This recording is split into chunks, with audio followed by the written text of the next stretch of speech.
I think maybe now it'll work.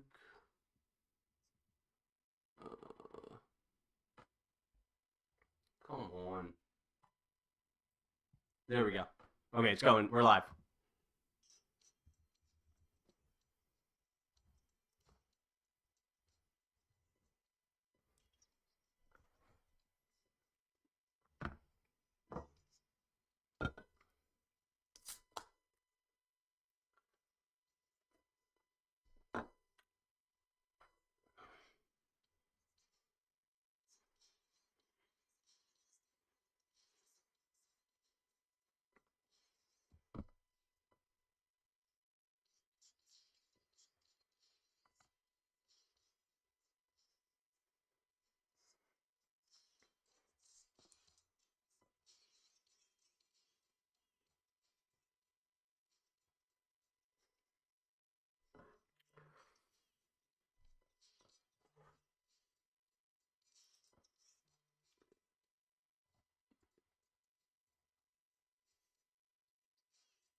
Good evening to all of my fellow troglodytes, Neanderthals, all you hairy knuckle dragon apes, everybody in the red pill manosphere, and to all the good faithful family. Welcome to the Good Faith Podcast, where we maneuver around toxic debauchery, attempting to find harmony with our fellow man and dissect society's caustic degeneracy.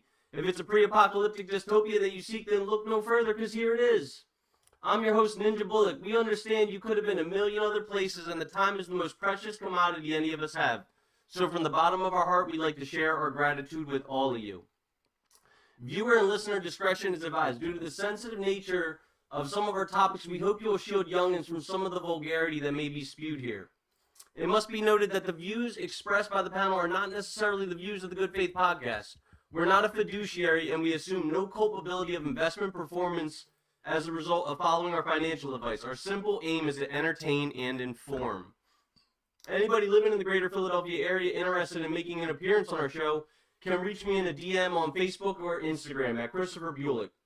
See our Patreon link in the description if you'd like to make a campaign contribution to facilitate our meteoric rise. In all seriousness, though, times are tough. Any proceeds we receive will be going towards avoiding eviction, keeping the lights on, medicating Clark with all of his health concerns. My cat is an epileptic, so I need to give him medicine 2 times a day or he'll seize to death. And feeding our gracious guests. Once again, if you feel you've been given value by us, it takes a little extra effort to like and subscribe. Hit the notification bell so that way you can, be notified when we go live.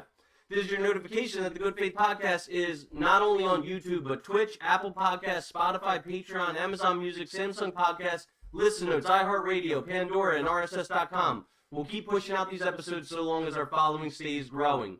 And the path for our notoriety will be for the listeners to spread the good word of the pod. If you have somebody in mind who would agree with our content, if they might be informed, if they want to ridicule us, send a link to your friends and family. All publicity is good publicity. Our objective is to have a balance between the red and the blue side of the aisle. So if you have somebody in mind who enjoys listening to pods, please spread our channel. Now, the fragrance of the week is Paris Royale's My Man. It's a statement of confidence and refinement with its complex blend of notes and long-lasting performance. It's a scent that leaves a lasting impression, making it the perfect choice for the modern man who appreciates sophistication and style. It's Oriental Fougere.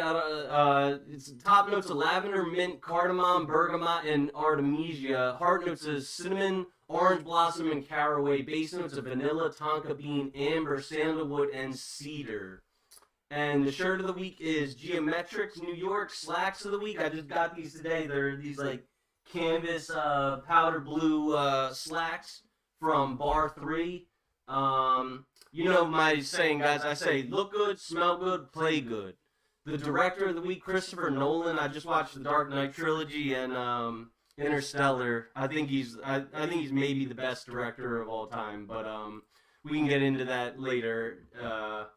Movie villains of the week is the Joker and Bane, and I think Heath Ledger's Joker might have been the best acting performance of my lifetime, for sure. And the book of the week is "Can't Hurt Me" by David Goggins. I'm midway through reading that. I just read the first like I don't know 50 pages or so while I was falling asleep last night. But without further ado, let me introduce our guest, our special guest of the day, and here he is. How are you, Luke? What's going on, man? How we doing? Good. So, guys, a little introduction. I'll let Luke, fill in the gaps. But Luke is a coach and a mentor for the Men of Action mentoring program, living in Las Vegas now. And Luke, how old are you? I'm 27. Just turned 27 27. 2 minutes ago. Good for you. What's your birthday? July 13th. Yo, Doug. Are you able to hear that, by the way? The speech I can chat? hear. I can hear Okay, fine. I have the podcast in another window, but I'm mute, so I can see the chat and I can see you. yeah. Oh, cool. That's Doug, your protege. Oh yeah, my man Doug. So 27, and what is how about you tell us your we know your name, we know your age now. Tell us your occupation and your highest level of education completed. Yeah, so I'm working sales for a startup, and I went to UMass Amherst, got a double degree in mechanical engineering and applied mathematics with a minor in Spanish, and got into sales my junior year of college, and I've been in sales ever since. God damn, mechanical engineering, you're like a young Tony Stark. Yeah, not inventor yet, but trying to get into Marvel. And is UMass Amherst, is that like the main campus or is that like a different campus? So in Massachusetts, there are a bunch of UMasses. There's like UMass Lowell, UMass Boston, UMass Dartmouth. UMass Amherst is like the Commonwealth campus. It's pretty far out west. It's in Amherst. So you got Boston, you got Cape Cod, Little Hook, and then all the way out there past Central Mass is Amherst, way out there, and that's where UMass Amherst is. It's a Okay. pretty good public college. Oh, cool. Are you what are you guys, the Minutemen? Is that your Yes. mascot? Yeah. Okay. Are Maroon is you our color, correct. Yeah, yeah, yeah. Are you like a fan of any of the sports teams? I didn't follow along too much. The games were Okay. fun, super fun to go to, but did not follow along that much. No. Okay. I only knew a few. I knew like a wide receiver and a running back from UMass. I knew Tajay. I think it was Tajay Sharp and Marquise Young or something like that. He was a running back. Would you tell us your Instagram handle? I'll put that in the description so people can follow you if they're interested. Yeah, it's Luke G. Chase. Luke G Chase. Okay, I'll put that in the description. And your relationship status and longest relationship. Single right now, and it was 6 months back in college. Okay. All right. So you're a bachelor, and your orientation, I'll let you say. But I'm assuming you're a hetero guy. Well, identify as a motorcycle. I thought that was obvious, Chris. No, I'm straight. Okay. And what about your spiritual beliefs? I grew up Catholic, Christian, going to church, and yeah, I still believe in God. It's become less of a priority now. Okay. All right. Because I noticed a lot of the time you're talking about Bible study, and it took me a minute to like draw like to connect the dots that Bible study was actually like sex, but I know Wait, you're what? always. Wait, what are you talking about? No, no, no clue what you mean by that. So I would assume that you do not like actively study the Bible and like attend mass and shit like that. I mean, I was named after Luke from the Bible. My mom did, but I Hmm. don't, not actively right now. Correct. Okay. All right. And so here's a couple like icebreakers. If you had any superpower, what would it be and why? Okay, so superpower. I'm in sales. So the power to read people's minds and women's minds would be a very, very assertive power to have. It would help out make a ton more money and in certain scenarios just make things go a lot faster. Yeah. Yeah, I definitely think that would be my second. That would be my second one. My first one would be just having like bulletproof skin, so that way I could just like walk into any bank and just like rip open the vault and shit like that and steal money, and I could use it to do good too. I guess like save people who are getting robbed by bank robbers, and just walk into the line of fire and shit like that. Sure, yeah. Um, Then you could also fight for our country and just yeah, not die. That'd be yeah, sick. yeah. I could just go on the front line and be like an army of one. Um, so speaking of being a soldier, would you rather be the first soldier in a group in an army of 100 to battle an alpha male silverback gorilla, or the last man in an army of 100 to go into a gangbang with Bonnie Blue raw? One is obviously the better choice. I'd rather go in a battle with my brothers and go down than do the latter, obviously. everyone everyone says that, but like I would rather, as dishonorable as it would be, I'd rather like stay alive than be like torn limb from limb by like an angry gorilla. Yeah, I don't know if I'd be torn limb from limb, but I'd go into battle and fight alongside him. Whatever happens, happens. At least I'm not compromising my morals. um all right, so if you could embark on any endeavor without the possibility of failure, what passion would you follow? Yeah, I mean, being president would be pretty cool. Ooh, Being in the yeah. White House, seeing what it would be like to oversee our country and all the crazy shit that goes on for a little bit. Um, Another one would be the ability to teleport. That way, you wouldn't have to pay for flights, could travel to any country, get different perspectives, see what it's like to live in Africa, see what it's like to live in Brazil, and just get a holistic view of the world. That'd be awesome. Hmm. Um, I think this is what I would choose. Like being a podcast host, I would if I knew that I couldn't fail at this shit, I would fucking love to do it. I'm still doing it. I'm still doing it and loving to do it, even though I can fail. But um, all right. And if you had unlimited resources and you wanted to give back to the world, what charity initiatives would you start? Yeah, I think a lot of them are already out there. A lot of the ones that Mike does, Babes in Toyland, Foster Friday Foundation, Hounds for Heroes, I would just support that.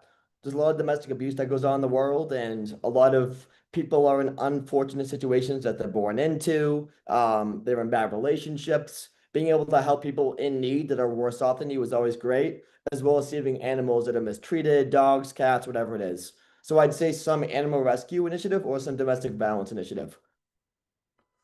Okay.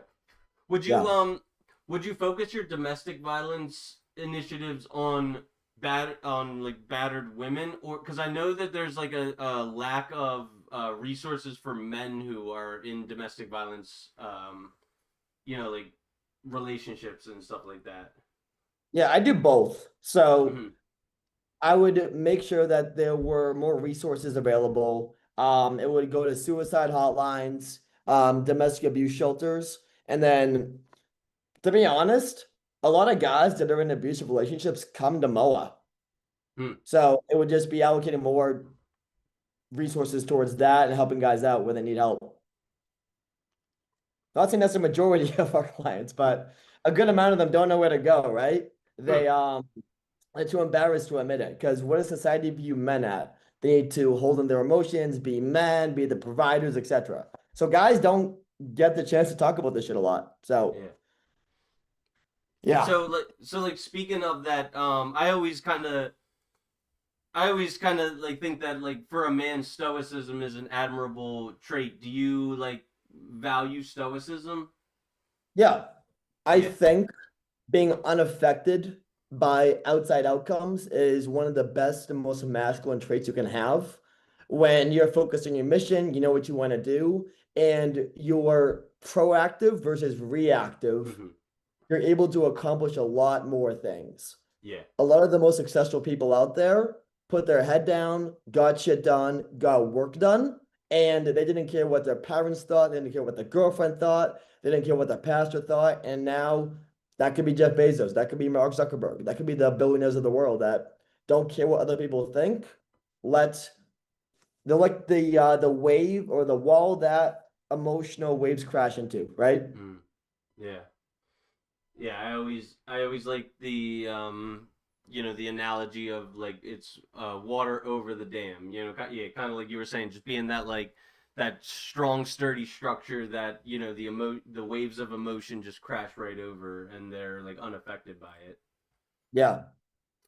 Um, all right. So real quickly, because I am beholden to a few corporate advertisers, so I'm going to really quickly run an ad. So, guys, it's time we talk about a pressing issue. We all know that as men, it's our duty to perform, whether it's at the trading desk, on the gridiron, the hardwood court, or inside the illustrious bedroom. There's no description that does justice to the confidence boost you'll receive when you blow the back off your lover. How are you going to do it? With a limp little strand of bubblegum?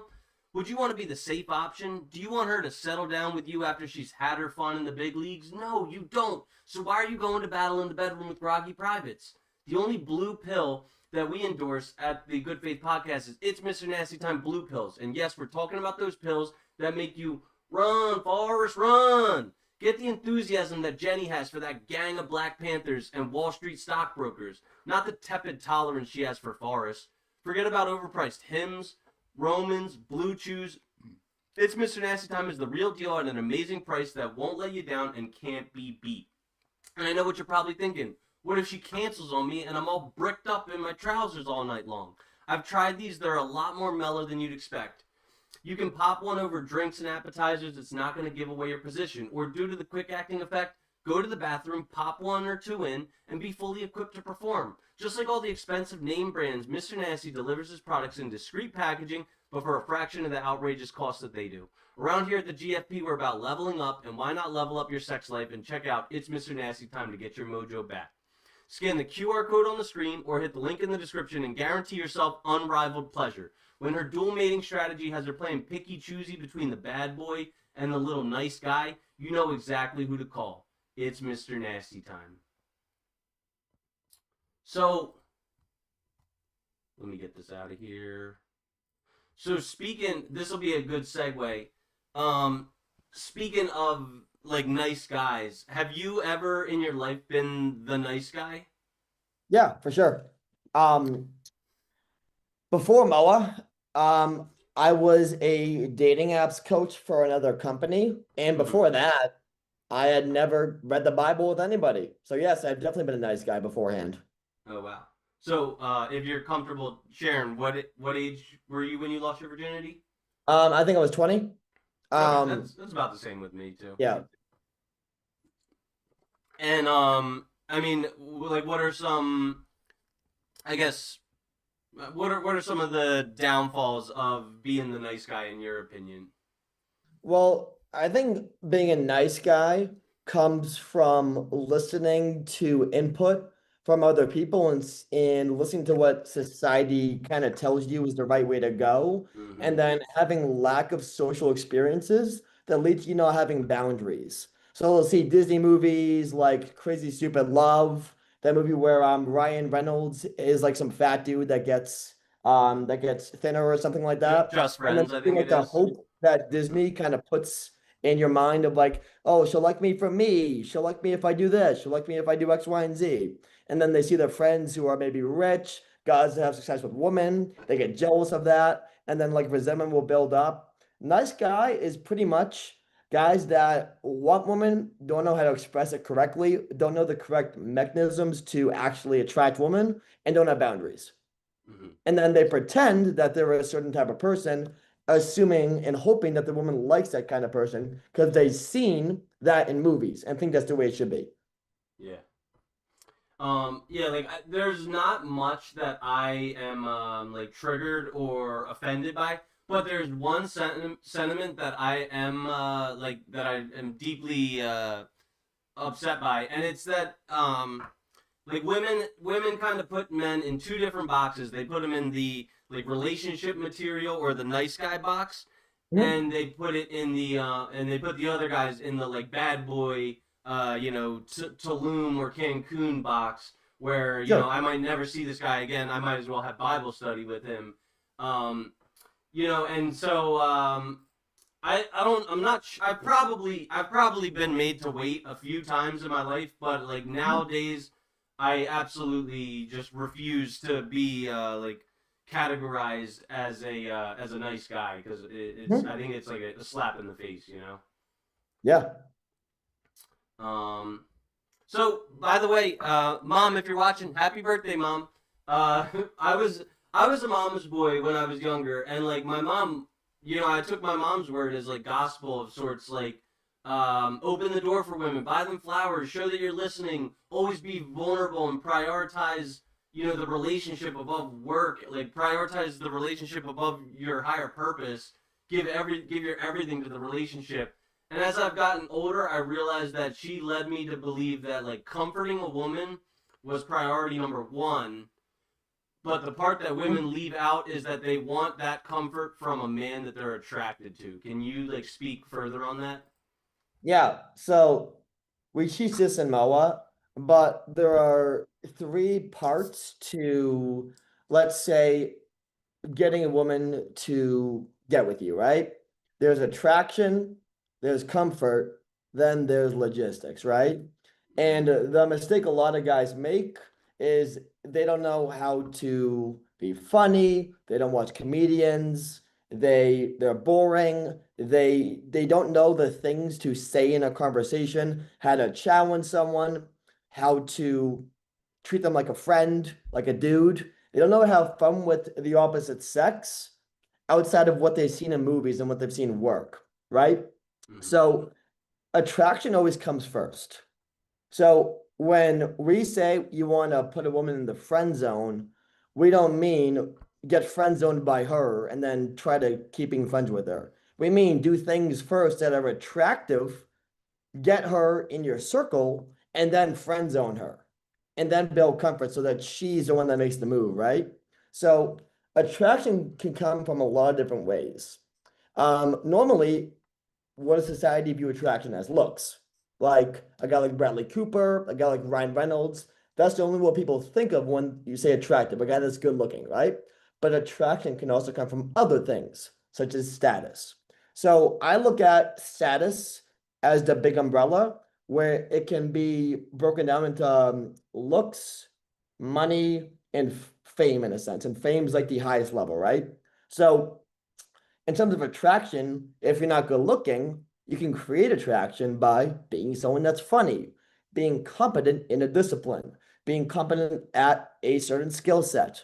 You can also be and have high status by having female friends, being the guy that other people hit up, being the dude that's always out at the cool parties, no matter how short you are, no matter how good looking you are, right? Then you can also be the person that everyone just knows. Um, you could be the funny guy, what I go over, funny, good looking, connector, and then you can also just use money, but that's not really the way that you want to go about things. Mm-hmm. And yeah, like I know, but would you like to explain for the viewers why leading with money is like a bad idea?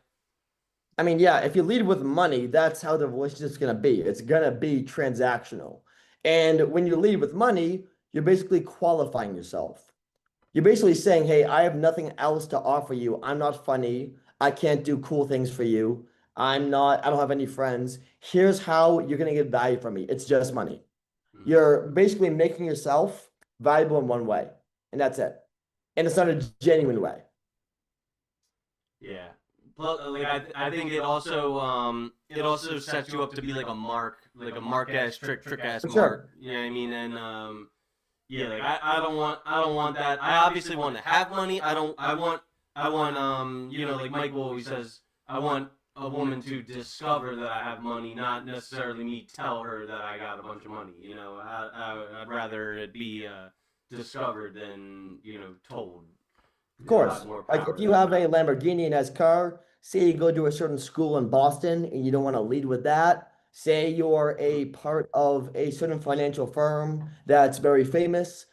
Rather than saying, hey, I do this, it's much better if you're a cool dude, you have friends, you're a normal guy, getting the girl to talk about herself, getting the guy to tell you his primary driver of emotion, and then they figure it out. So you happen to be a cool guy that does X, Y, and Z cool thing versus, oh, I'm only cool because of this.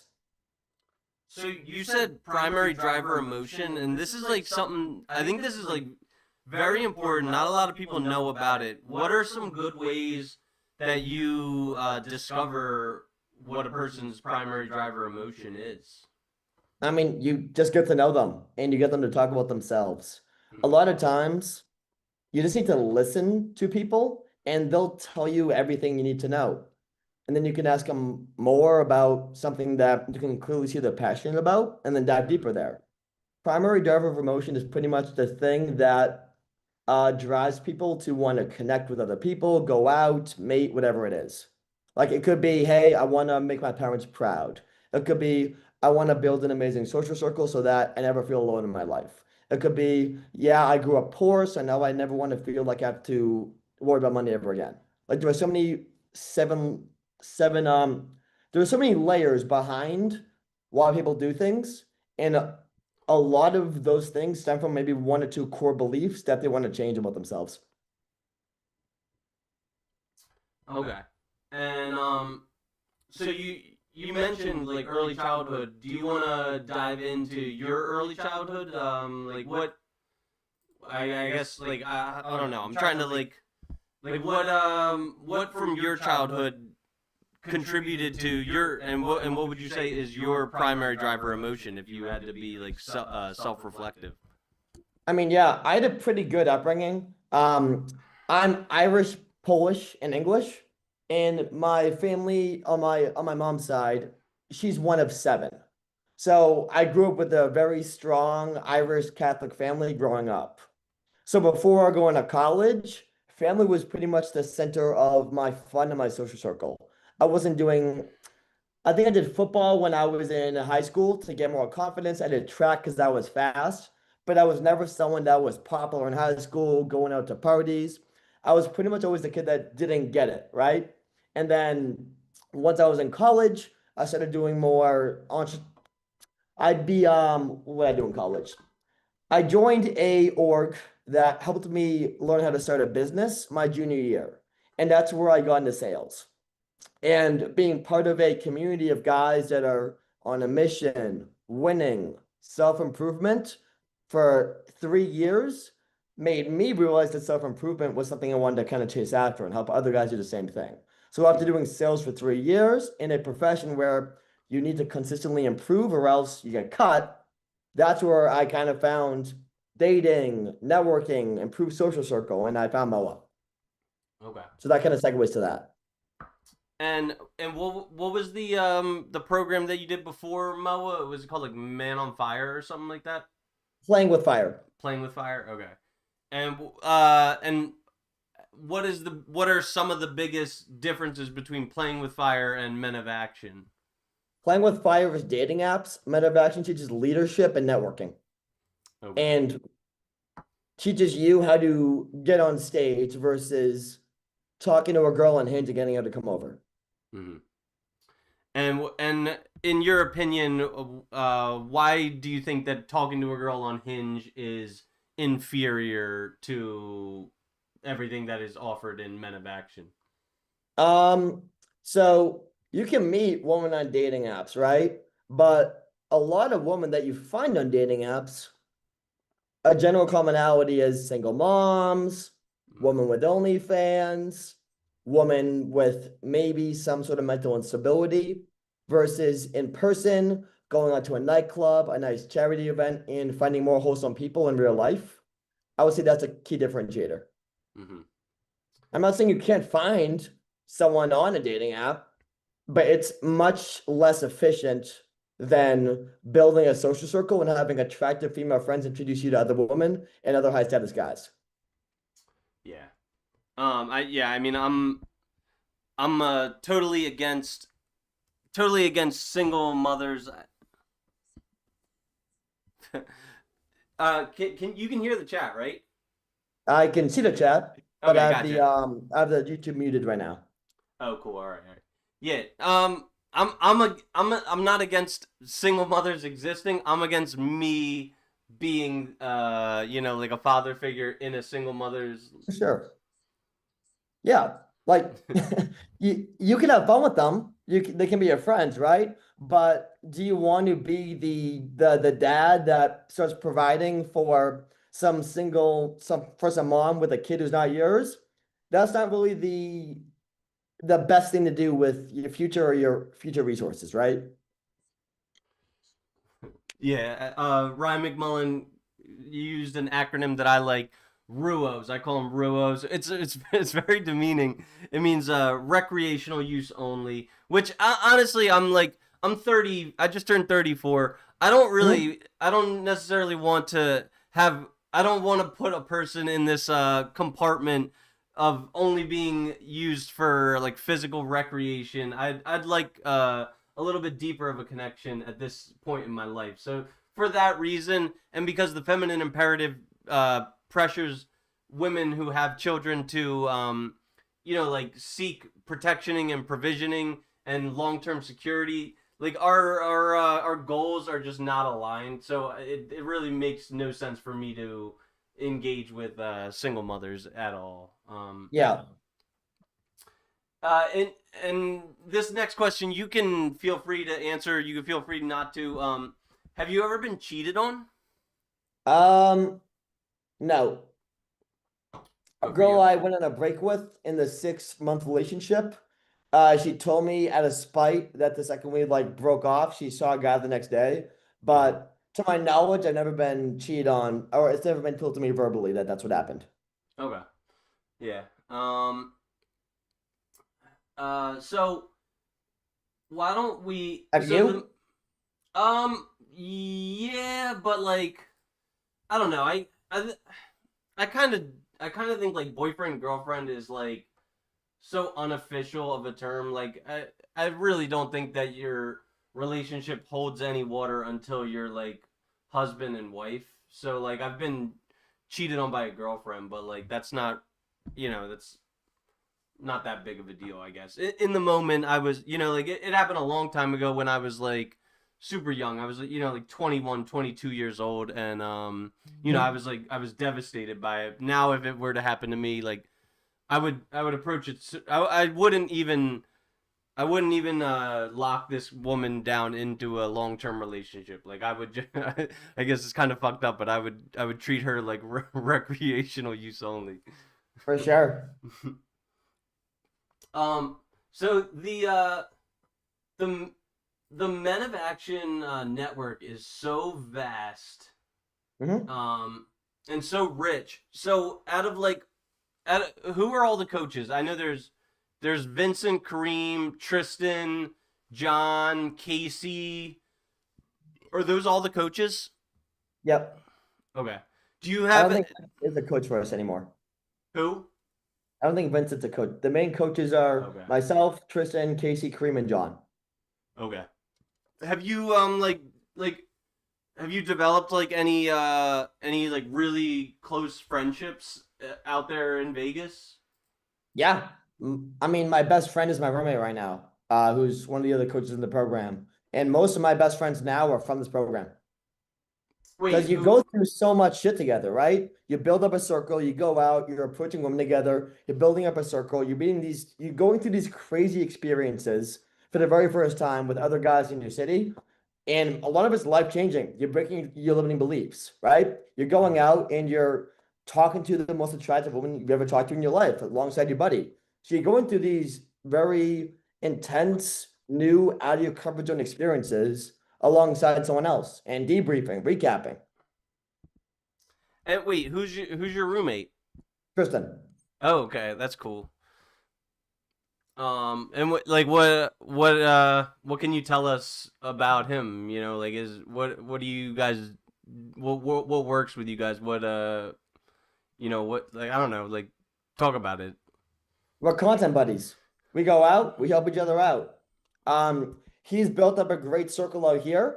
And although I live with him, I'm still gonna do some work myself, right? So we go out, we have fun together, we meet people, and we help each other out. We have each other's backs.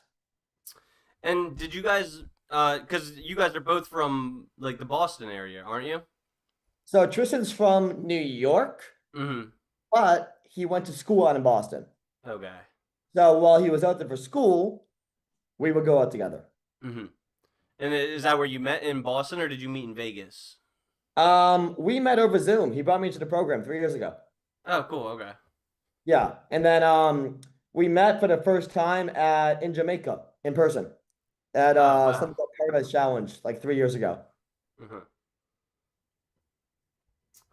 Yeah, well, I'd love to get him on my show too, because I think like yeah, I think like you and Tristan are like kind of like the I don't know, you're like the right and left hand of like Michael Sartain. You know, like you guys are the like the average men that have like done the work and like risen in status to like be like real playboys out in Vegas and shit, living the life.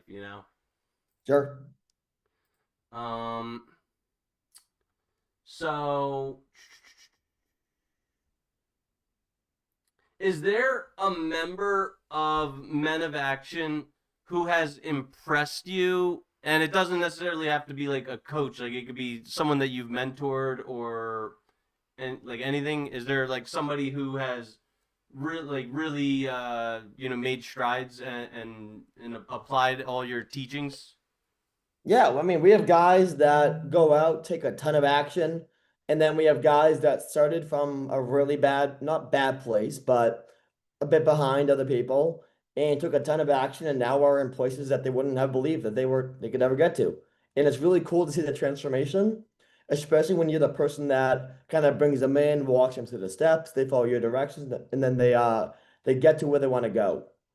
Um, One of the guys who's impressed me the most is actually Will Chu. He's in a ton of interviews. He's done a couple interviews for I think Beige and Twila now, and he's crushing it right now. I think he's out of the country doing some stuff in Japan, but he's crushing right now. He's really impressed me. And then we got other guys out in Miami that just joined that are crushing right now. They take action every day. Yeah, a lot of guys in the program will impress you when they follow directions. Mm-hmm. And so Michael has. So I asked Michael this question, and I want you to give me like a more specific, because like that was his remark was that the easiest way to fail is to not take action. Can you Yep. get a little bit more specific with like with ways that guys sometimes fail in the program? Yeah, they let the story they're telling themselves dictate what they do. So the two biggest things that lead to success in the program are speed of implementation Mm-hmm. and suspension of disbelief. Mm-hmm. A lot of guys come in fresh off divorce, maybe they're virgins, they just got cheated on, they've never had anything above a five, and then they see what Michael has, and it sounds great to them through an ad, right? But when they actually do the things, they never experienced it before. Mm-hmm. So they actually don't think it's possible for them. And then when people give them directions that they don't believe will work, they don't do it because they think, oh, it would never work for me, even though there are clear examples of it working. So I would say the biggest pitfalls are not taking action fast and not getting momentum. Yeah, and like I definitely think one of the biggest, maybe it's like a self limiting belief of mine, is like one of the biggest things that keeps disbelief like like present is like seeing Michael, and Michael's like this, he's just like living the life. He's exactly what your like wildest hopes and dreams are. And then you see yourself and you realize that there's like a vast chasm between you and Michael. So I think it's Mhm. really helpful to have like a huge network of 400 guys who are all along the journey on the way to Michael. You know what I mean? Like so that you can Yeah, kind of like not only just learn from the CEO of the company, but also learn from the second in command and the third in command and like all the way down the ladder. You know what I mean? for sure. I've learned a ton from Tristan just by going out with him. And he's younger Mm-hmm. than me. I learned a ton from other guys, our coaches, Casey, Kareem. Even though I'm a coach, I'm still learning things every single day from other guys in the community. Yeah, yeah. It is a great community. Yeah, like you said, there's guys that are fucking 21 and there's guys that are 61 and they're all at different like milestones in their journey, and it's really cool to see that we're all just like united under this common goal of just like self-improvement. Yeah. um so we were talking a little bit before the call about you said you go out like 3 to 4 times a week, which to me is like another one of those like maybe it's my self-limiting beliefs, but that just seems it just seems like I can't do that. Like if I'm lucky right now, I'm going out one night a week. Mhm. How what advice do you what advice would you give me to get out there more? I would say move to Vegas, man. The reason I Yeah. can go out 4 or 5 nights a week is because Vegas is a going out city, right? And I live on the Mm, strip, meaning Sunday through Wednesday. There's something to do every single night, man. So the accessibility of being on the strip allows me to go out quickly, get dressed fast, and then come home. I'm a 5 minute drive, 10 minute walk from most clubs. So if I want to go out for 40 minutes, it's going to take me an hour to go out, right? So it's kind of like if you have a gym that's in your building versus a gym that's a half hour, 45 minutes away, right? The more of a roadblock or a barrier to entry doing the activity is, the mm, less you're gonna do it, right? If if you live in a place where your parents don't eat well and you're trying to be in a diet, you'll have to be very disciplined because in mm, your environment, there are going to be things around you that are easy to get. Maybe they have cookies in the cupboard, there's some ice cream there. And then the one night where you're not feeling good, maybe you didn't get some sleep, it's so tempting, right? But if you curate your environment so that things are close to you, the food around you in your fridge is good. There are friends around you that are on a mission to improve, go out every single day, it becomes easier. So I was in Boston, right? And before I was in Vegas, I was living at home in Boston, brother. So I was 30 minutes away from everything. So while I could go out, it was a force to go out sometimes, right? Because I'd drive a mm, half hour, have to get ready, take a shower, maybe get gas on the way, get there, park. Just getting there, bro, was 40 minutes. That's a yeah. huge chunk of time where I could be building my list, focused on improving how I talk, how I speak, sending DMs to their IG, right?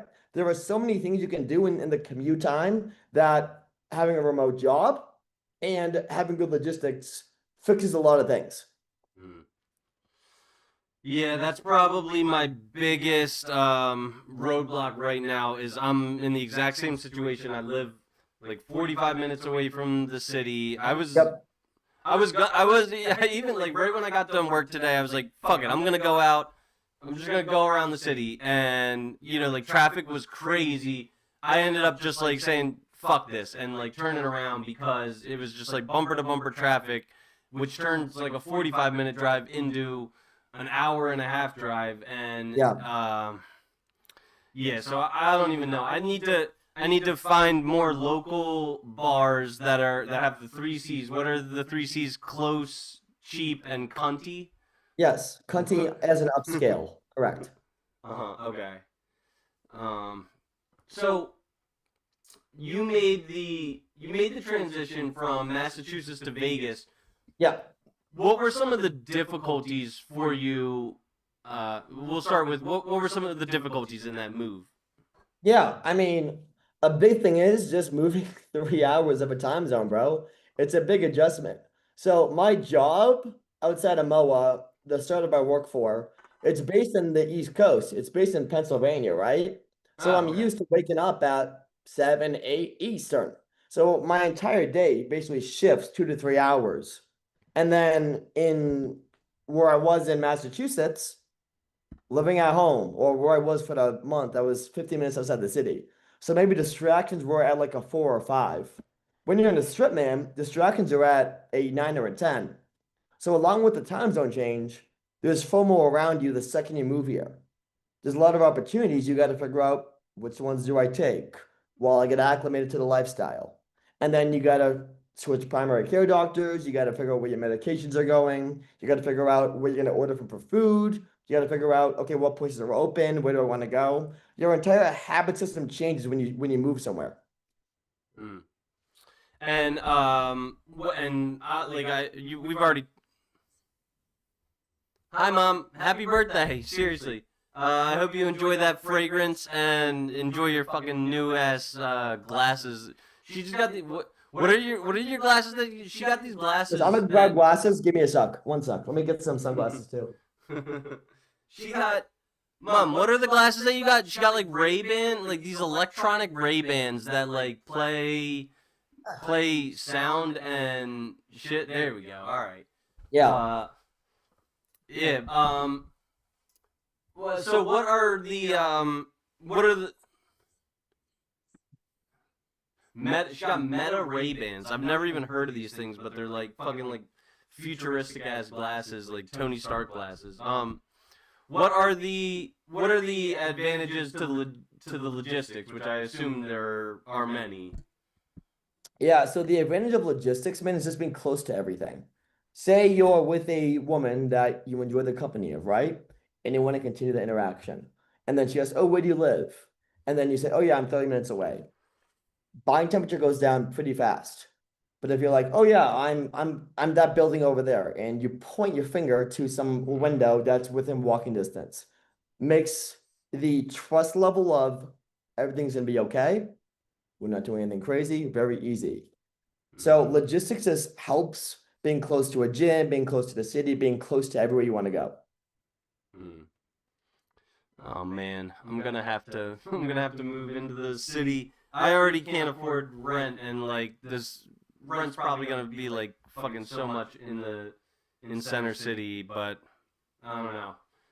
Yeah, cause like I think probably like being 45 minutes away you know from the city, it just makes everything so much harder.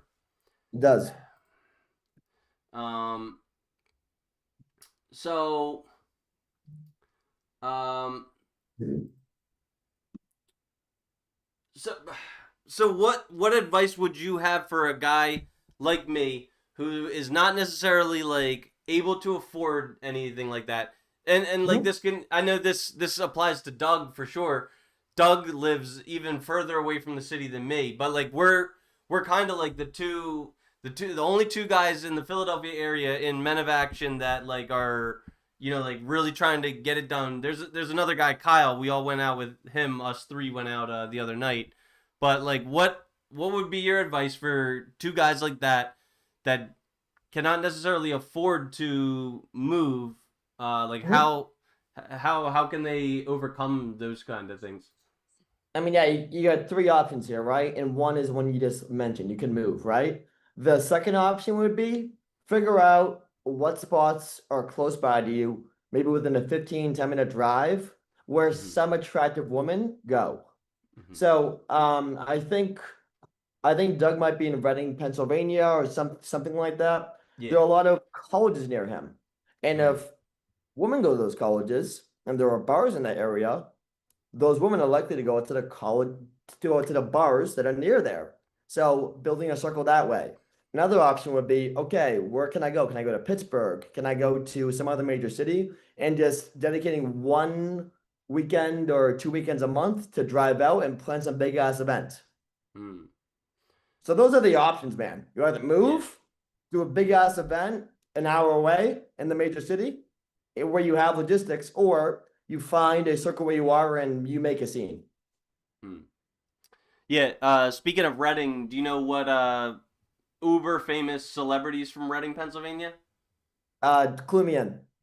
I believe Taylor Swift is born and raised in Reading, Oh, no Pennsylvania. fucking way. That's Yeah, I hilarious. think so. Yeah. Yeah. Um. So yeah. Yep. Yeah. Taylor Swift. Yep.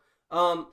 So what components of your coaching style separates you from some of the other coaches? What do you think? We'll start with what do you think your strengths are as a coach? Yeah. I think I'm in the field a lot and I'm always out doing things. I started my journey using a ring light. like I have Mhm. on the top of my laptop to make content in clubs in Boston. So knowing how to use an iPhone to create videography is something I could teach a lot of guys to do that I do teach a lot of guys to do, right? Mhm. The other thing is going out and bringing women out to different events versus doing photo shoots. I don't really do that many photo shoots. I mostly do charity events, nightlife, and podcasting. Okay. All right, yeah, like I'm trying to turn this podcast into like a funnel to bring people into me, Mhm. and I haven't had much success doing that yet. But I'm hoping I get there. Like I need to achieve critical mass with this podcast, and then eventually, like people will start hitting me up like, "Hey, can I be on your podcast?" And then I'll Yeah, obviously like say, "Yeah." I think All that'll right. start happening, Chris, once you start getting bigger guests on your show. So you got Michael Yeah. already, right? So Yeah. maybe you could use the podcast with Michael to get another guest on. That's maybe a bit smaller than Michael that could get you some traction. Mhm. Or what you could start doing is fix logistics and then have the podcast as an after hours event from the club. Hey, you want to do a show? Let's go do a Mhm. show. And all the Mhm. girls you meet out at the bars, the clubs, wherever you go, come back and do a show with you. Then you make clips of that and use it to get other girls to come on or other big guests. Okay. All right, now this is going to be a little bit more difficult. What do you think is your biggest area to improve, or like I guess you could call it a weakness in your coaching thus far? Am I coaching? Um, Yeah. I haven't traveled that much. Okay. Yeah. Vegas is the first time I'm living outside of Massachusetts for more than a week. Hmm. I Okay. met guys in Miami, Chicago, LA. I've been to other places, but I've never lived in Europe. Hmm. So being able to say I've built a circle in Colombia, I built a circle in Barcelona, those other places, I haven't done that yet. Okay. Where are some cities or countries across the globe that you would like to visit? Uh, Romania, Russia, definitely Spain, France, Paris, anywhere Hmm. in Europe, I'd like to go. Yo, like I like my coach is Kareem, and I said it in his most recent picture. I won't even share it, but like guys, if you want to see like the craziest traveler of all time, look at Kareem. Like his most recent picture, he's just in this plane, and there's just like this medieval castle in the background. I said you travel more than like Indiana Jones. Like he just goes to the most exotic locations on Earth, and that's his thing. So like good for him. I would like to be similar to that. I've never left America actually. Yeah, that's a goal for you too, Chris. That's awesome. Yeah. Um. So all right, now the title of the episode is "Pay Us What You Owe Us, Let Her Cook." Have you been made abreast to the controversy that's brewing in the WNBA? Tell me. So the like WNBA players came out after I think it was at the All Star game with these shirts saying "Pay us what you owe us" because they want equal pay or like they want more pay. But I think, and I think a lot of people think that the product that they're putting out onto the court is like inferior basketball, and they're being paid like appropriately. What do you think about all this? Well, I guess we could start with the gender wage gap. Do you believe in the gender wage gap? No, terrible. Women should be paid way more than men. That's an awful idea, Chris. What are you talking about? Insane. I think I think the I think you'll get paid in proportion to your performance, right? So in sales, if you close big deals, you get big checks. If Hmm. you don't fill up stadiums and people don't watch your content, are you going to get paid proportionally? Probably not. Hmm. So I think the Olympics basketball, the normal NBA, they make a ton of money. They sell the tickets. People are sponsors. So the players are paid proportionally. I think the same thing happens in the WNBA, unfortunately. Yeah. Yeah, who is it? Is it Elon Musk that says you will be paid in direct Yep. proportion to the problems that you solve? Like, yeah, and I think it was like Gatorade or somebody just came out with the slogan "Let her cook," which is like kind of funny because like it sounds like they're telling women to get back in the kitchen and shit like that. But Terrible. yeah, I like would never suggest that. That's awful. um, I don't think that I don't think that the WNBA is very good. I think for the first time in like 40 years, they just introduced a player who's actually entertaining, and I think that there is one player in the WNBA who does deserve to be paid more.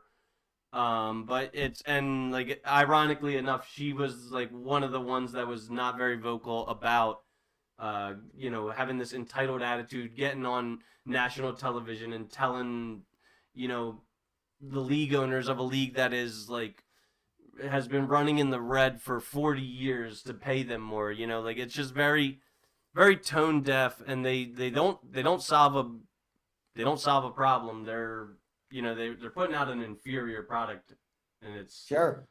it's kind of Crazy silly. man. Um. So, all right. Well, speaking of sponsors, I'm beholden to some sponsors, so I'm gonna run one more ad, and then I will be done running ads for the night. So, guys and gals, I don't think it's any mystery that I take my physique seriously. I'm buckling down and taking it more seriously than I ever have. I cut out soda. I'm drinking some Red Bulls, but like it's a late show. Sue me, suck my dick.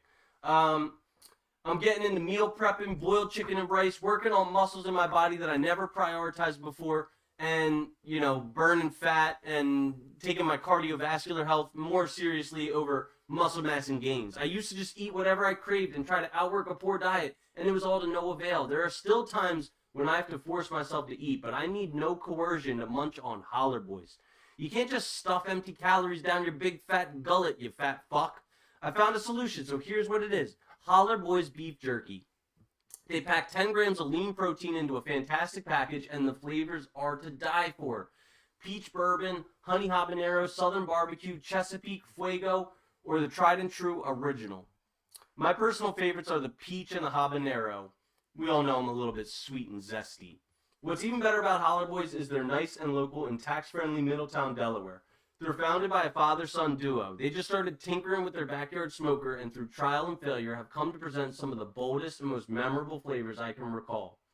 Forget Slim Jim or Jack Links or Deets Nuts. Holler Boys snacks packs a great nutritional value and a filling serving size for an affordable price to stretch your dollar with flavor for days that'll make you holler. Their mission statement rings true to the Good Faith podcast that life may throw you around, but you can never give up.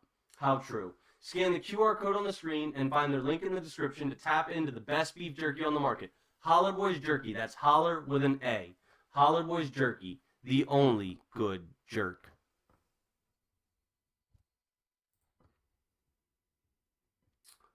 Um, all right. So speaking of health, you seem to be in pretty good health. Would you tell us a little bit about your like fitness regimen? Yeah. So it's funny. One of the other guys in MOA, AJ Steele is actually training me. So shout out to AJ. Super cool. And I'm actually in the best shape of my life right now. So I live in Vegas on the Strip, and we have a gym in my building. So working out is pretty easy. I just walk downstairs, right? And the type of diet that AJ made for me makes it really easy to just eat what I need to and then work out. So what I used to do this dumb carnivore fasting routine where I wouldn't eat until like after my workout. I'd only eat meat. I'd end up overeating a ton of fat, no carbs, and I basically felt like shit thinking it was working. And the diet I'm on now is great. I'm eating candy as my pre-workout, and I'm eating what I want to, and I just Instacart everything. So I'm on 6 days on, 1 day off, ton of walks, um, pretty much legs, chest and back, biceps and triceps times two each week, and it's working. Okay. do you do any like what's your cardio like? I just go on walks. I go to the Okay. club, go on walks, and then Hmm. you know, Bible study. And like flat walks, like you don't do any incline? Nope, I just walk around the strip. Huh. Okay. The area is like a 10-minute walk, right? So if I want to get a suntan, I'll go on a shirtless walk. If it's nighttime, I'll just walk around the strip, go for 40 minutes, get 10K steps in, and then I'm good. Hmm. Do you have like an Apple Watch or anything like that? I used to have one, but what I found is the Apple Watch will grossly over project the calories that you burn. So I Hmm. got a Whoop, and I highly recommend a Whoop. It tracks your Okay. sleep, your heart rate variability, your stress. I have that right now. It's amazing. So that tracks all my steps, my calories, my activity, and my sleep. I heard that the Apple Watch it does not perform well with people with tattoos, and it does not perform on people with it doesn't perform well with Yeah, bad match for people. me, brother. Bad match for me. Uh-huh.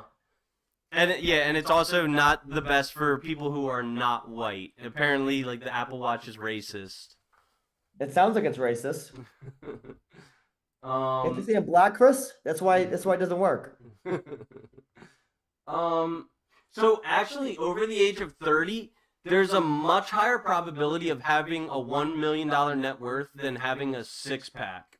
I'd like Mhm. to achieve both, but like if you could, you have a six pack, right? Uh, on my videos, yes, I'm not quite where I want to be. Right now, I'm around 173. My goal is to be around 165. Okay, that's where I am. But how tall are you? I'm 5'11", 6 feet with shoes on. Okay, all right, yeah. So we weigh about we weigh about the same, but I'm like 5 inches shorter than you, or so, or Yeah. like 4 inches shorter than you. Um, and did you? Because I know it's part of the MOA journey. Did you consult with an endocrinologist? You mean for TRT? Yeah. I'm 27. Mm-hmm. So I went to Thailand to do Muay Thai boxing. My roommate who I used to live with, who I did a podcast with, he went out there to train with his girlfriend. So I went out, I got tested. It was pretty low. My guess is I may just have not been eating correctly that day, so I'll probably get it retested soon. But I'm 27 and I look like I do, so I'm not too worried about it. Mm-hmm. Yeah, I it's something that I need to do because like I know when I was like 19 I could read the Bible literally I could read the Bible 10 times in one day and still have the zeal to like read it another couple of times.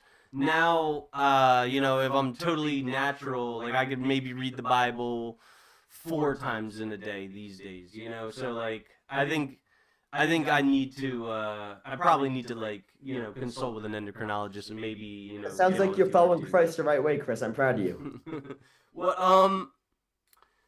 uh is it like is it a needle? Pretty sure testosterone's a needle you put in your butt. Yes. I fucking hate that. Get I used to don't like it. I don't like needles, but yeah, it is what it is, I guess.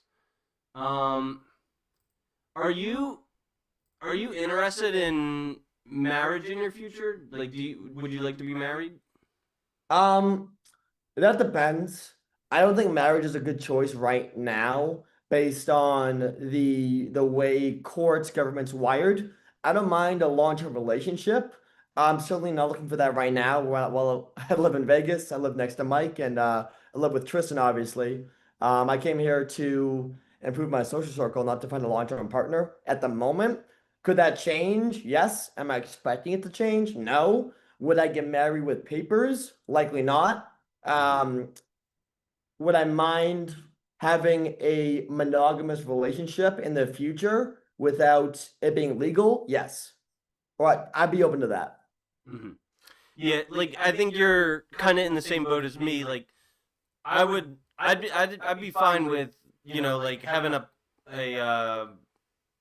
like an ordained minister declare me and a woman husband and wife in a holy, a holy covenant under God, but I would not, it would not be ideal for me to, legally be bound to a woman whose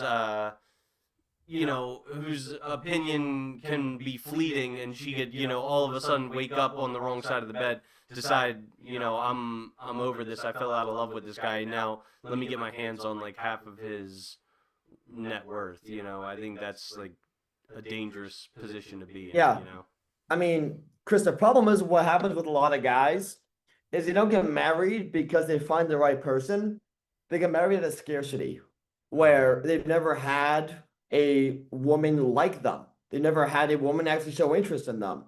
They've been a virgin their whole life. Maybe they've been with one or two women, and then they meet some girl, and it's their first experience actually being with a woman and having a girl see them more than once and not ghost them. So they're not used to it. They don't have the technology, the software update in their brain to be calibrated to know what are the red flags, what should this look like. So, and they're so excited. Their self-esteem is normally so low, but it gets heightened when they're with this person that they want to grab onto it and just hold on to it forever, right? So oftentimes guys get married to the second or third woman that they meet that they get with. And that ends up turning into a fiasco, lots of sexless marriages, guys losing half their shit because they don't know what actually makes women tick and what is actually a good thing for a long-term relationship. I can speak because I've never been married. My parents have been divorced, so I know what the bad side of it looks like, but I can't speak for married guys. Yeah, well, I really do think there's a lot of truth to what you're saying. Is like a lot of guys, they have this limited optionality with the other gender, and a lot of girls have nothing like that. Like a lot of girls have their pick of the dating market. So when Mhm. they get into these, and a lot of a lot of like the trend that's growing is when women hit that wall at age 30 or 35, then their dating preferences completely like reverse. They stop going after all the bad boys, all the pool boys in Cancun, and the like the Mykonos umbrella cabana boy, and they Mhm. they finally see that guy that's been pining after them for the last 5 years, and they finally he becomes not invisible for the first time in his entire life, and they give that guy a chance.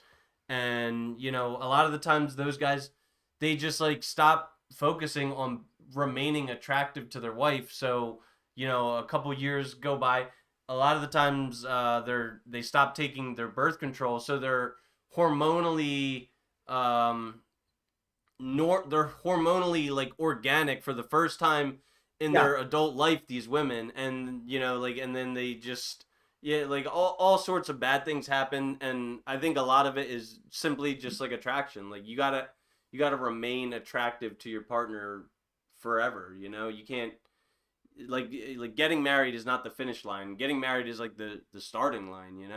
Yeah. This is quote I like a lot. It's that the goal is not to get married. The goal is to stay married. And Mm-hmm. it's a constant battle, not battle of how do I remain attractive as a man? How do I keep her attracted to me? How do I keep this stable? What are my goals long term? How do I make this fun? How do I spice this up while still enjoying time with my partner? Yeah. Yeah, I mean, once again, I can't speak on it, but I can definitely speak on the downsides and the potential pitfalls of marriage, and Yeah. there are many of them. And there's an interesting stat. Make of this what you will, people, um, but gay men get divorced at a 25% rate. Lesbian Mhm. women get divorced at a 75% rate. Heterosexual couples get divorced at a 50% rate. So, and women are initiating divorce, like I think it's about 80% of the time in heterosexual marriages. So, I mean, it doesn't take a mathematician or a statistician to come to the conclusion that women are responsible for a lot of divorce occurring. So Mhm. I think if you want to engage with a woman, you need to have certain safeguards, like a prenuptial agreement. I think that's the bare minimum of what a man should have before he gets into a marriage with a woman. Yeah, I think a lot of it just comes from having enough experiences to have the intuition to know that this is something I want to stick with. Hmm. Um, so speaking of finances, did you take the Tasty Trade Options crash course? I did. That was a while ago. It was interesting. It was never something I actively pursued because I was always doing some sales job, had some other pursuit, etc. So I never got too deep into it. Is that what you're doing right now, Chris? Yeah, like I got a lot of I got a lot of shit on my plate right now. So I did Hmm. start it, but I have not gone deep enough into it. Hmm. I have like a little bit of a background in value investing, but every time that I try and make like a short-term trade, I always I always fuck up and lose a bunch of money. So, um I really I want to get this and I want to be really good at trading, but Hmm. I don't know what it is. Like I always say, nobody has ever, will ever, or does ever mistake me for a genius. Like I'm not like a brainiac or a mathematician. Like I'm just a guy. So Sure. I think if you keep doing these shows, you'll become a lot smarter. So I think you're doing the right thing. Yeah, yeah, and especially this is one of those things that can be scalable. I can like make a little bit of income from this, and I don't have to necessarily like go out of my circle of competence in order Hmm. to be really good at it. For sure. Um, so what do you think about like like Western modern feminism? Like, do you think that it is a plight on society the way that I do? Yeah.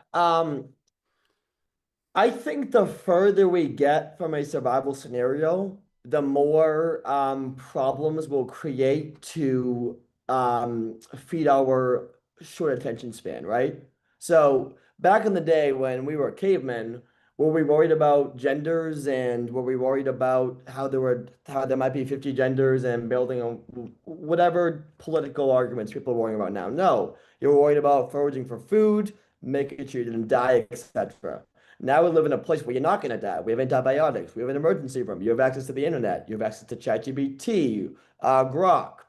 Life is so easy now that when people aren't getting the attention they want, they're not.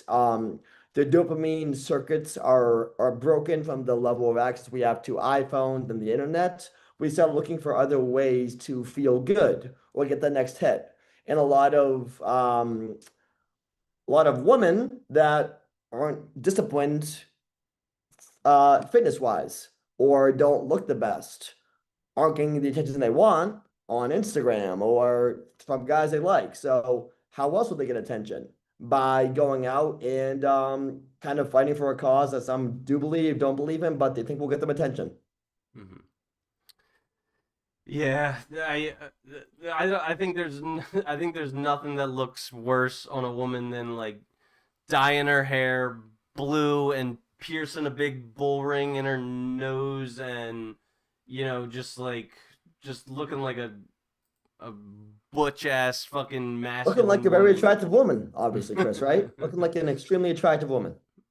Yeah, I think it's a bad choice. And there's a lot of downstream side effects of like liberalism, feminism, womanism. Like that's like I think this like anti-natal agenda is like really bad. So I think for the first time in American history, the age of 40-year-old or the number of 40-year-old women having children just eclipsed teen teens having children. So like the age of mothers is increasing, and I think that that's obviously really bad uh for human beings. Like Yeah. you're most good to have like a child in your early 20s and shit like that. So the median age of first time mothers just like past 30. So like a lot of women are having kids in their 30s, which is not ideal. And yeah, like and obviously like more than 1 million women in America every single year are murdering their children. Are you pro-choice at all? Um, in terms of that, I think outside of crazy scenarios where some stepdad essays his daughter and Mm-hmm. stuff like that, um, I think the the male is roped in a bit too much, and the accountability is taken a bit. Accountability for the baby should be on both sides, but it Mm-hmm. is the parental investment from the woman that Yeah. gives her the kid, right? So, in terms of pro-choice, I think women should be able to choose what they do, but if they make a decision that they regret later on and they don't want to take accountability for it, I don't think guys should be as responsible. Mm-hmm. Yeah, like I suppose I'm pro-choice, but having said that, I think like with all choices, there are right choices and wrong choices. Like I think you can be granted the liberty to make a choice. That doesn't mean that whatever choice you choose to make is going to be the right choice. Like I think it's the wrong choice to murder your child. Like you said, Yeah, with the exception of that 1 or 2% of like, right. you know, kids that are like assaulted by a family member or like in a dark alley by like an assailant and shit like that. Like I obviously grant some concession to those unfortunate women, but I think I you know mean, women have the choice to have a guy wear a condom during whenever they choose to do whatever they do, right? And I think it's really bad once a baby is formed to kill it. I don't believe in any of that. So mhm. I think when women don't want to bear the burden for having a kid, they'll make up reasons to take accountability to not take accountability for it. And I don't think that they should be able to kill a baby. Yeah. Speaking of, there's this like trend going around like 100 women versus accountability or whatever, and I think that a big reason why MOA is men of action and not people of action, I think is because we put such a high precedent on accountability.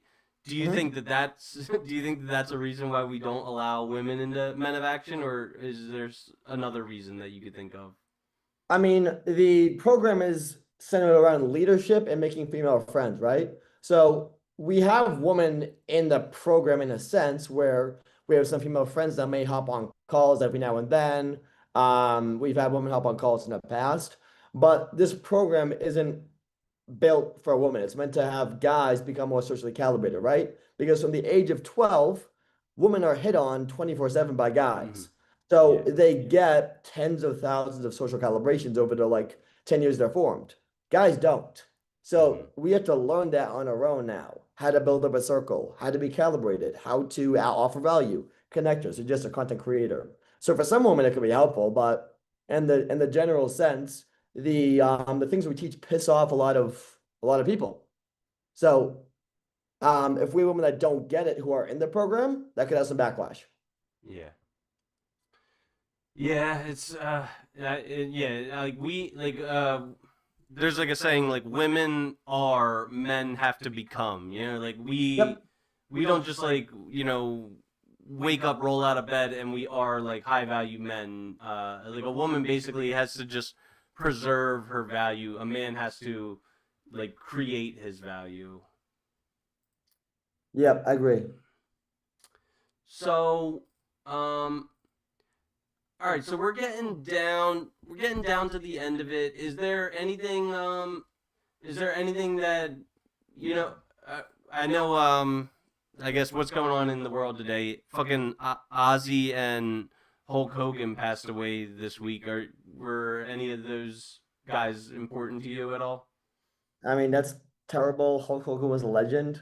I think the Yeah. funnier thing is the Coldplay thing that happened with the CEO of Yeah. Astronomer and Hmm. that woman where he literally went out of his way, put his whole career and family at risk for a woman that old. That's what surprised me the most. She was like, she was cooked. Like speaking of let her cook, like she literally her skin was beet red. Like she looked like she was baking in the sun for like a month straight. Yeah, definitely a top 10 swimsuit USA winner, obviously, that he went after. Oh, But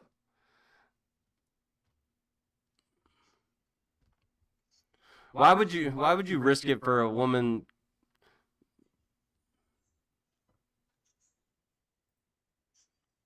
She was trash.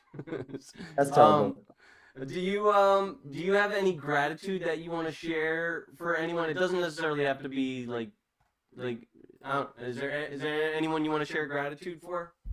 Yeah, I mean, I'm in Vegas now, man, because of this community. And because my friend Tristan convinced me to move here. And I regret not moving here sooner. So I would say I'm really grateful for the community that of guys I'm able to help coach as well as be a part of. And I'm just grateful to live in a city like this where guys can do what they want to do. I'm also grateful for family and the ability to have a skill set in a job like sales where I can make money based on how well I do.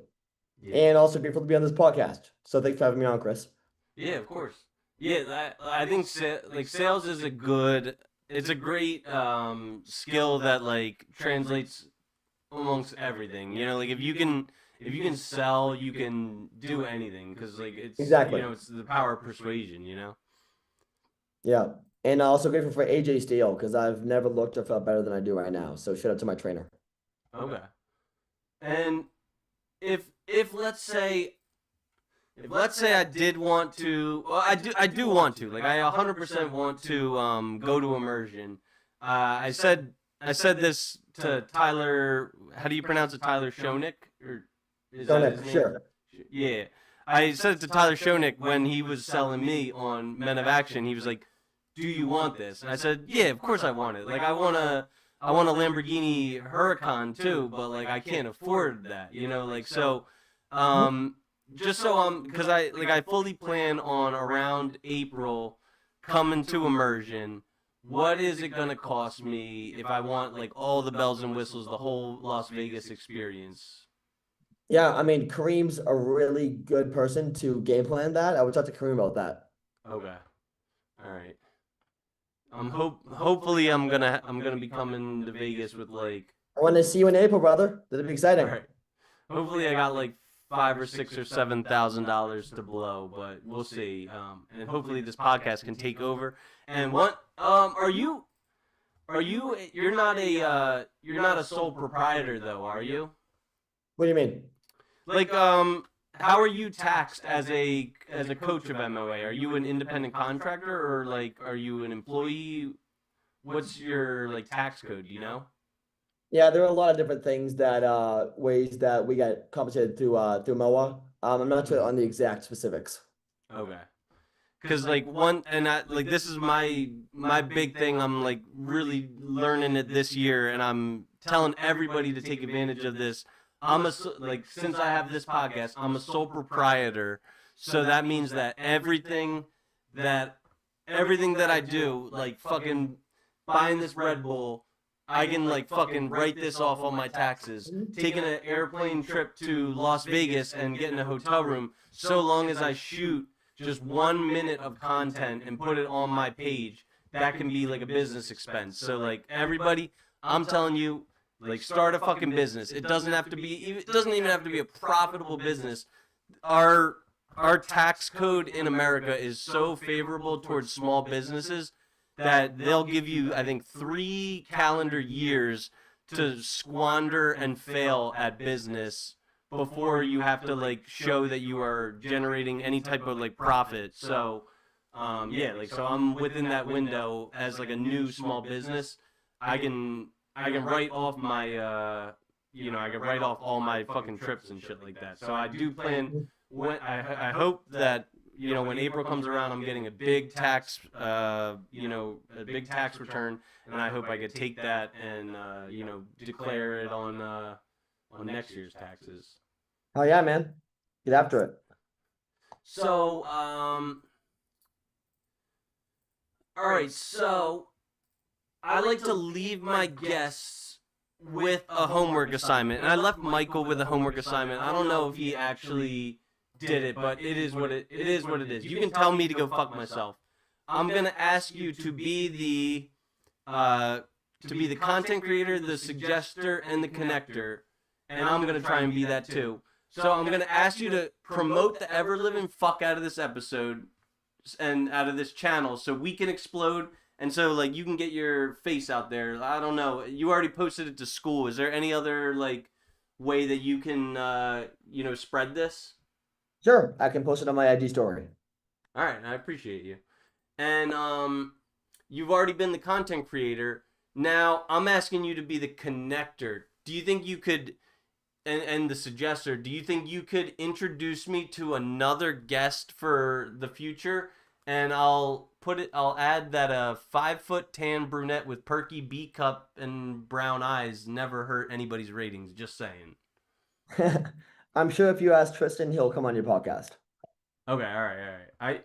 Where is he right now? Is he out on the strip? I'm not sure where he is. I'm in the room right now. I'm in the apartment. He's out doing something. He's probably out probably out reading Leviticus with some broad. And I'm gonna suggest some New England content creators for you. And Sure. have you already? I imagine you've probably seen all of these. Are you like a movie buff? A movie buff? Are you talking about Matt Damon, Ben Affleck? Yeah, I was gonna put them. Yeah, That's what I thought you were gonna say. Yeah, yeah. Like, have you seen The Martian by Matt Damon? of course. Great Okay. movie. And you've obviously seen Interstellar, I'm assuming. Yes. Okay. And have you seen like the Dark Knight trilogy? Obviously. No, I've not seen The Dark Knight. I live in New England. I've not seen The Dark Knight. Of course I have. Okay. Yeah. And have you seen The Accountant? Yes. Great movie. Okay. And have you seen The Town? I've seen the trailer. I've not seen the full movie. Okay. The Town. That's like the worst one of the things that I just mentioned. Sure. And have you watched like a lot of Louis C.K.? Yeah, so my favorite comedians to watch. The way I've learned some comedy other than living with Tristan, Michael, and just going out is by watching guys do crowd work. So if you're ever struggling with comedy, Chris, I see you on the live calls making dark humor jokes, cracking jokes. For any guys that are struggling with humor, that's one of the best ways to improve. On the live calls where there's no social repercussions going on, is practicing your delivery. That's great. Ways you can get better at observing it is by watching guys like Andrew Schultz, Matt Rife, Louis C.K. deal with hecklers and do crowd work is a great way to learn on the spot comedy. Yeah, I try to keep my jokes like short and sweet because we live in like an attention economy and people have this like such a short attention span. So Yep. like if you go out and tell this like 2-minute joke, you might lose like half your audience in setting up the joke. You know what I mean? Like instead of like apple, apple, apple, apple, banana, I'll just go apple, banana. You know what I mean? Like, because it's just so much easier to get the punchline to like resonate with everybody who's in your audience. You know? Yeah, you gotta get the delivery right and do it formulaically to get it to land. Yeah. And are you a big reader of fiction? I used to be. I went through a big Harry Potter and the Hobbit binge when I was in middle school, but right now I mostly do audiobooks. Yeah. Well, New England author Stephen King, he's like one of my favorite. Oh yeah. And I tried to get, I suggested it to Michael many times. I'm gonna suggest it to you. His version of Harry Potter is the Gunslinger. I think it's Got like it. it's 7 books long, and it's like this like like cowboy western with aliens and fucking werewolves and vampires and all that shit. It's really good. Everyone says that it's like his best work. So if you ever got the free time, if you're not busy studying the Bible, you could study some Stephen King, But Yeah, do not watch the abomination of a movie that they made with Idris Elba because it's fucking terrible. got it. And we'll finish with three truths. So this comes from Lewis Howes and his podcast, The School of Greatness. So if you were to live a long and fruitful life, and I hope that you do, I hope that you live to whatever age that you hope to, and you pass away surrounded by your loving family. But Mhm. when you go, all of your life's work goes with you. You like no fucking essay that you wrote survives, no piece of content that you put on YouTube survives, your Instagram goes away. The Okay. only thing that you can leave behind is three truths that you wish to share with the world. What are your three truths? Um, my three truths. Um,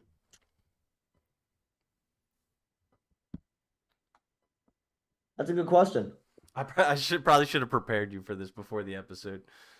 Yeah.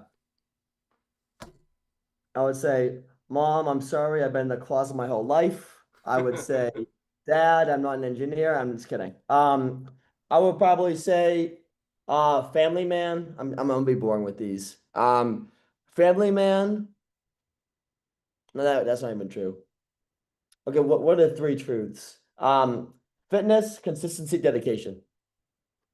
Okay. Okay. Yeah, and I guess I would say faith, faith, Hmm. uh, fitness, and family. Yeah, like those are my three truths. I think if you can master those three pillars of your life, you'll have a better life. Definitely. Awesome. All right. Well, this was great. Thank you so much for coming on. I want to share my gratitude with you because like I'm just a oh shit. I'm just a like a young budding podcast, and having someone like you on it, it's moving me closer to my ultimate goal, which is being like a big time successful podcast. So thank Hmm. you. Awesome, man. Keep grinding at it. Doing great. Yeah, I'm gonna. All right, I'm going to yeah, I think I'm going to I'm going to wrap it up.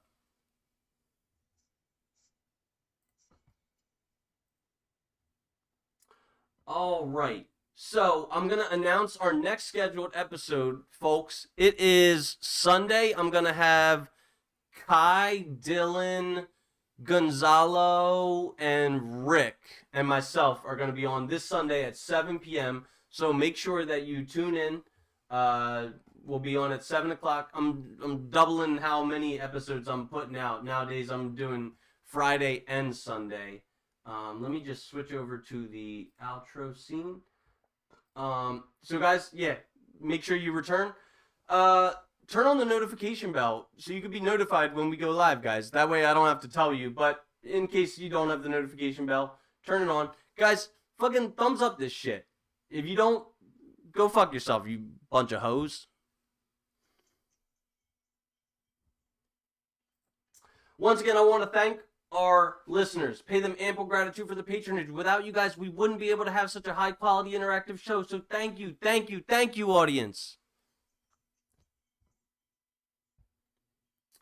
I'd like to take this time to remind you all that we're spreading like a virus. The Good Faith Podcast is now officially on YouTube Live with video as well as archived there, and Apple Podcasts, Pandora, Spotify, RSS.com, Amazon Music, Samsung Podcasts, Listen Notes, iHeartRadio, and Patreon. On Patreon, we're working to build additional value for the multiple tiers of donors with special content, super chat priority, VIP in-person meetings. We do value your attention, so thank you for quieting your TikTok brain for the last 2 hours. This is a reminder, if you feel you got any value from our show, it takes basically zero extra work to like, subscribe. It'll move us closer to our goal of having thousands of subscribers, which will bump us up in the algorithm. It'll expose us to more potential listeners. If you guys want to share us with more of your friends, we would be absolutely delighted to extend our outreach. The quickest way for us to broaden our exposure is for you listeners to each share us with one friend. We appreciate it from the bottom of our hearts. If you live in the greater Philadelphia area, you want to guest star on our show, want to go on a date with me, like fucking reach out. I don't. If you want to like fucking go hit the town, go grab some drinks. I'm clean and sober, but you know I'm a good wingman. Like I'll fucking go out with you. The Patreon link's in the description. All proceeds will go towards rent, food, electricity, new computer equipment to improve our show quality, and Clark's medical expenses. He's a fucking what is he? He's an epileptic. He'll fucking seize to death if I don't give him his medicine. He's like the runt of the litter. Fucking, he's laying over there. He's such a cute boy. I love my cat. To all of our faithful audience, we wish you a wonderful weekend, a happy and healthy lifestyle. To all of you, we bid you goodbye.